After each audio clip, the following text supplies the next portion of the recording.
और दोस्तों, Buddha technical classes में आपका स्वागत है। आज हम लोग gas welding flames and techniques के बारे में पढ़ेंगे। आपको इस चैप्टर को पढ़ने से पूर्व आपको बता दें कि गैस वेल्डिंग में क्या क्या चीज़ें होती हैं, इसका इस्तेमाल कहाँ पर होता है। गैस वेल्डिंग में मुख्यतः हम लोग दो प्रकार का इस्तेमाल करते हैं, एक आपका ऑक्सीजन और दूसरा एसिटिलीन। और भी गैसें हैं लेकिन हम जो सुगमता से प्राप्त हो जाते हैं उन्हीं का इस्तेमाल करते हैं। तो एसिटिलीन गैस जो क्या है, वो ज्वलनशील गैस है और सुगमता से उपलब्ध हो जाती है। ऑक्सीजन गैस क्या है, ये हमें जलने में सहायक करती है। तो चलिए, इन दोनों गैसों को जब मिक्स करके जलाया जाता है तो फ्लेम का निर्माण होता है, जो ज्वाला बनती है। उस ज्वाला के बारे में हम लोग विस्तृत अध्ययन करेंगे। तो देखिए, जो ये हमारा देखिए एक एसिटिलीन फ्लेम का ये ज्वाला का मुख्य भाग दिखाए गए हैं। क्या क्या चीज़ होता है, देखिए इसमें एक इनर कोन होता है, एक इंटरमीडिएट जोन होता है और एक आउटर जोन होता है। तो इसको बारे में हम लोग समझेंगे। देखिए इनर जोन क्या होता है, इनर कोन है हमारा, इसमें क्या है, एसिटिलीन तथा ऑक्सीजन का इसमें मिश्रण होता है और इस कोन का रंग जो है हल्का नीला रहता है। और ये देखने से ही जब कभी आप वेल्डिंग होते हुए इसको देखेंगे तो ये हमें साफ साफ आंखों से दिखाई देता है, जो इनर कोन होता है। इसके बाद इसमें देखिए इसका जो केमिकल रिएक्शन है, एसिटिलीन प्लस ऑक्सीजन है, तो ये मिल के कार्बन मोनोऑक्साइड प्लस हाइड्रोजन बनाता है, plus 107.58 kilo calorie energy produce करता है, जिसकी सहायता से हम लोग वेल्डिंग आदि करते हैं। देखिए इसमें इंटरमीडिएट जोन क्या होता है, इंटरमीडिएट जोन को हम लोग एसिटिलीन फेदर कहते हैं। ये देखिए यहाँ पे हमें साफ साफ दिखाया गया है इस फिगर में, इसको एसिटिलीन फेदर कहा जाता है। इस भाग में जो है एसिटिलीन का प्रज्वलन होता है और इसका रंग सफ़ेद होता है, ये हमें साफ दिख जाएगा। इसका जो टेम्परेचर होता है 2090 डिग्री सेंटीग्रेड तक होता है। तो देखिए जो हमारा इसमें कार्बन मोनोऑक्साइड बना था पूर्व में, तो कार्बन मोनोऑक्साइड प्लस हाइड्रोजन ये मिलके कार्बन रिएक्शन करते हैं तो आपका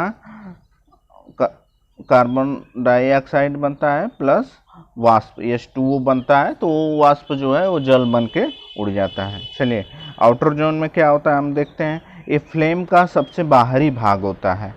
इसका जो टेम्परेचर होता है ये 2000 डिग्री सेंटीग्रेड से 2400 डिग्री सेंटीग्रेड तक होता है।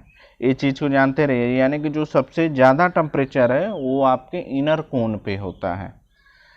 जो हमारा फ्लेम है उसके इनर कोन पे सबसे ज़्यादा हम लोग हाई टेम्परेचर प्राप्त होता है। कई बार परीक्षाओं में पूछा गया है कि सबसे ज़्यादा टेम्परेचर फ्लेम में कहाँ पे होता है। ऑप्शन दे देगा इनर कोन, इंटरमीडिएट जोन और आउटर जोन। तो इनर कोन में सबसे मैक्सिमम होता है। चलिए आगे पढ़ते हैं। हम लोग फ्लेम का क्लासिफिकेशंस करेंगे। तो देखिए फ्लेम का जो क्लासिफिकेशन है वो दो टाइप का होता है, एक गैसों के अनुपात के आधार पर और दूसरा जो होता है वेग के आधार पर, यानी on the basis of velocity और on the basis of ratio of gases. तो देखिए गैसों के अनुपात के आधार पर तीन प्रकार की ज्वालाएं होती हैं। नंबर 1 उदासीन ज्वाला, नंबर 2 कार्बुराइजिंग ज्वाला, नंबर 3 ऑक्सीडाइजिंग ज्वाला। यानी कि उदासीन फ्लेम या न्यूट्रल फ्लेम इसको कहते हैं, और कार्बुराइजिंग फ्लेम और ऑक्सीडाइजिंग फ्लेम। चलिए न्यूट्रल फ्लेम क्या होता है इसको हम लोग समझते हैं। न्यूट्रल फ्लेम में एसिटिलीन तथा ऑक्सीजन की जो मात्रा है वो बराबर रखी जाती है। देखिए पहला चीज़ हमारा क्या है, क्वेश्चंस में आएगा आपके परीक्षाओं में कि न्यूट्रल फ्लेम में क्या किया जाता है, कि अनुपात क्या होता है एसिटिलीन और ऑक्सीजन का। तो न्यूट्रल फ्लेम में जो अनुपात होता है एसिटिलीन और ऑक्सीजन का, ये कितना होता है, ये 1:1 होता है। यानी कि जितना आपका एसिटिलीन होगा उतना ही ऑक्सीजन होता है। चलिए दूसरा चीज़ इसमें समझते हैं, इसका टेम्परेचर क्या होता है। इसका टेम्परेचर लगभग 3260 डिग्री सेंटीग्रेड होता है। इसमें जो है इंटरमीडिएट जोन नहीं होता है। इसका प्रयोग देखिए, इसका जो प्रयोग है ये विभिन्न प्रकार के धातुओं, जो भी है 90% जो धातुएं हैं हम लोग क्या करते हैं कि न्यूट्रल फ्लेम से ही वेल्डिंग किया जाता है। कौन कौन है वो? Mild steel, stainless steel, cast iron, copper, aluminium आदि धातुओं के वेल्डिंग जो है ये हम लोग न्यूट्रल फ्लेम से करते हैं। ये बहुत ही महत्वपूर्ण है। कई बार परीक्षाओं में पूछा गया है कि mild steel, stainless steel, cast iron, copper, aluminium आदि की वेल्डिंग किससे की जाती है? ऑप्शन दे देगा neutral flame, carburizing flame, oxidizing flame. तो ये आप जानते रहिए किससे की जाती है? न्यूट्रल फ्लेम से की जाती है। चलिए और देखिए इसमें क्या होता है, क्यों ऐसा की जाती है? क्योंकि यह धातुओं के साथ कोई भी रासायनिक क्रिया नहीं करता है। ये देखिए ये चीज़ पॉइंट इसको नोट करिए, वेल्ड धातु में कोई भी रासायनिक परिवर्तन नहीं होता है, इसलिए इसका इस्तेमाल सबसे ज़्यादा किया जाता है। न्यूट्रल फ्लेम का अनुपात कितना रखते हैं? 1:1 रखते हैं कि जितना भाग ऑक्सीजन जाएगा उतना ही भाग एसिटिलीन आपके टार्च, ब्लो टार्च होता है या ब्लो पाइप होता है, उसमें दोनों समान रेशियो में हम लोग उसको टार्च में सेट करते हैं, तभी ये संभव है न्यूट्रल फ्लेम। चलिए अब आगे समझते हैं कार्बोराइजिंग फ्लेम। कार्बोराइजिंग फ्लेम क्या है? देखिए नाम से ही स्पष्ट है, कार्बोराइजिंग यानी कि इसमें क्या होता है, एसिटिलीन की मात्रा अधिक होती है, यानी कार्बन, कार्बोराइजिंग का मतलब कार्बन की मात्रा अधिक होगी। एसिटिलीन में हमारा क्या है? C2H2 कार्बन है, हाइड्रोजन है, तो इससे इसमें कार्बन की मात्रा अधिक होती है, इसीलिए इसको हम लोग कार्बोराइजिंग फ्लेम कहते हैं। ये जब कभी भी आप वेल्डिंग करेंगे तो शुरू में जब हम लोग फ्लेम बनाते हैं तो यदि एसिटिलीन को ज़्यादा खोल देंगे उसमें अपना ब्लो पाइप में, एसिटिलीन का जो की है उसको हम लोग ज़्यादा घुमा देंगे तो क्या होगा कि हमारा कार्बोराइजिंग फ्लेम बनना चालू हो जाता है, काला काला धुआं के टाइप निकलता है। चलिए हम आपको इसका प्रैक्टिकली वीडियो भी इसको अपलोड करेंगे तो उसमें आपको काफ़ी इजीली सॉल्व देख सकते हैं। चलिए तो देखिए इसमें क्या क्या होता है, इसमें देखिए इनर कोन होता है, एक एसिटिलीन फेदर होता है और एक बाहरी आवरण होता है। इसका जो टेम्परेचर होता है, देखिए इसका जो टेम्परेचर होता है 3038 डिग्री सेंटीग्रेड तक होता है। ये जो है हम लोग क्या करते हैं, कार्बोराइजिंग फ्लेम का इस्तेमाल किसी पदार्थ को हार्डनिंग करने के लिए, केस हार्डनिंग। आप लोगों ने हीट ट्रीटमेंट में एक वर्ड सुना होगा, केस हार्डनिंग क्या होता है कि किसी भी धातु को उसमें कठोरता प्रदान करने के लिए केस हार्डनिंग किया जाता है। तो वो चीज़ करने के लिए हम लोग कार्बोराइजिंग फ्लेम का इस्तेमाल करते हैं। और एक किस चीज़ में हमें जो भी कटिंग टूल्स हम लोग बनाते हैं तो उसमें क्या होता है, केस हार्डनिंग प्रक्रिया अपनाई जाती है। तो इसके लिए कौन सा हो सकता है, हाई कार्बन स्टील में जितने कटिंग टूल्स बनते हैं तो उसका ये वेल्डिंग करने के लिए ये काफ़ी महत्वपूर्ण होता है, वहाँ पे हम लोग आपका कार्बोराइजिंग फ्लेम का इस्तेमाल करते हैं। क्यों? क्योंकि ये देखिए कार्बन या स्टील या आयरन के साथ मिलकर आयरन ऑक्साइड बनाता है, यानी कि ये केमिकल रिएक्शन करता है। वही अभी हम लोग न्यूट्रल फ्लेम में पढ़े हैं कि ये जो क्या है कि आपका केमिकल रिएक्शंस नहीं करता है, लेकिन ये जो है केमिकल रिएक्शन करता है कार्बोराइजिंग, क्योंकि इसमें कार्बन की मात्रा अधिक है तो आयरन के साथ मिलकर आयरन कार्बाइड बनाएगा जो कि एक अत्यंत कठोर पदार्थ है। इस फ्लेम का उपयोग जो है निकिल तथा मोनल मेटल के वेल्ड धातु करने या चांदी का टाका लगाने के लिए भी किया जाता है। इस चीज़ को नोट कर लीजिए। इसको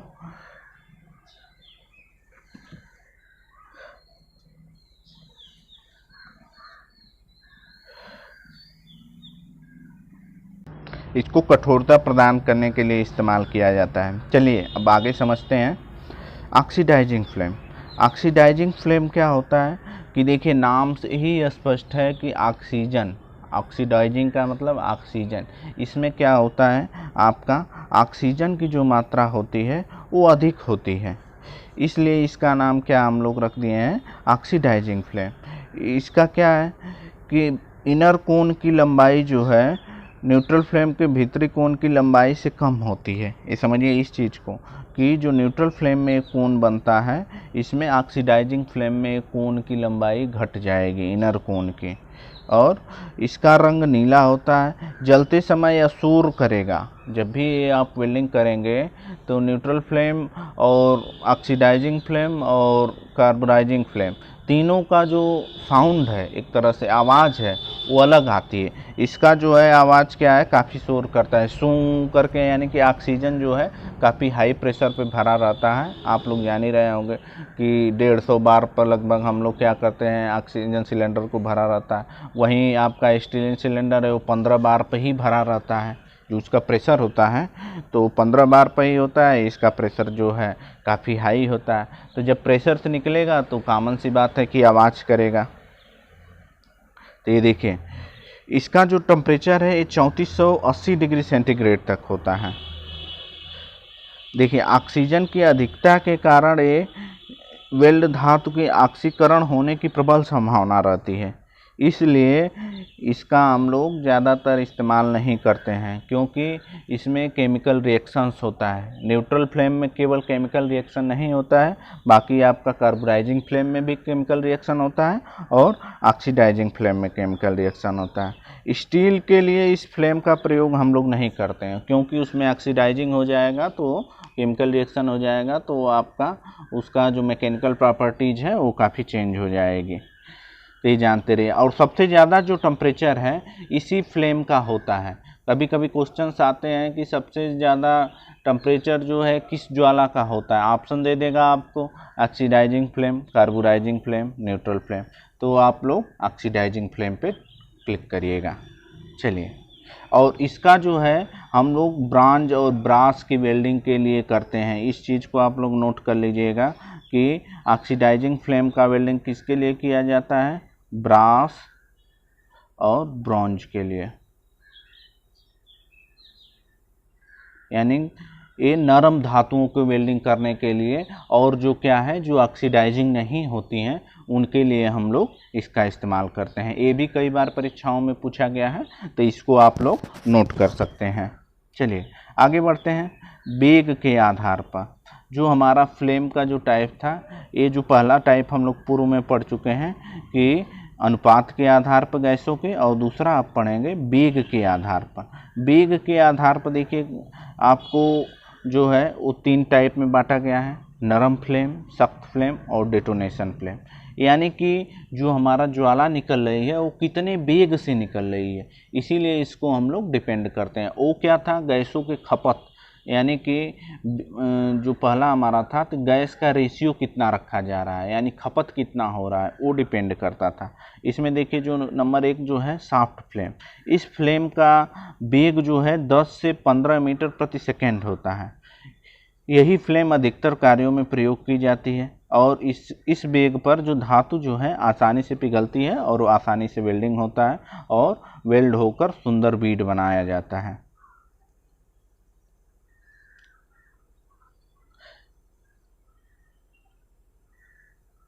देखिए, धातुओं की वेल्डिंग करने के लिए टार्च का जो टिप है, टिप जो कितने नंबर का हम लगा रहे हैं, 1 नंबर, 2 नंबर, 3 नंबर, ऐसे जो टिप होता है उसकी अलग अलग साइज होती है। तो उसी के आधार पे डिपेंड करता है कि आपको वो कैसा, किस धातु को जोड़ना है, कितनी मोटाई की हमारा प्लेट है, तो वहाँ पे हम लोग वो डिपेंड करेंगे उसका टिप का साइज, और इसके बाद जो बेग है, सॉफ्ट फ्लेम है, उसका इस्तेमाल करते हैं। यदि आपका टार्च टिप फ्लेम को बेग ज़्यादा दिक्कत हो रही है, कभी जाम हो जा रहा है, तो उसको हमें टिप को बार बार उसको साफ़ करना पड़ जाता है। यदि आप साफ़ नहीं करेंगे तो पिट पिट की आवाज़ होती है और आपका ज्वाला बुझने का डर रहता है। चलिए आगे समझते हैं हार्ड फ्लेम क्या है। ये तो अभी हम लोग सॉफ्ट फ्लेम पढ़े। हार्ड फ्लेम की गति जो है 100 से 200 मीटर प्रति सेकेंड होती है। इस कारण इसमें पिघली धातु के उड़ने का भय रहता है, इससे वेल्डिंग नहीं की जाती। इसका प्रयोग हम लोग कटिंग करने के लिए करते हैं।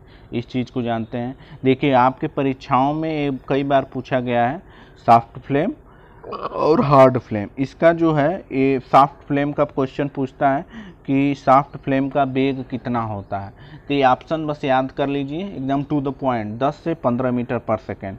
और हार्ड फ्लेम का यदि पूछेगा तो 100 से 200 मीटर पर सेकेंड होता है। इससे हम लोग वेल्डिंग नहीं करते हैं।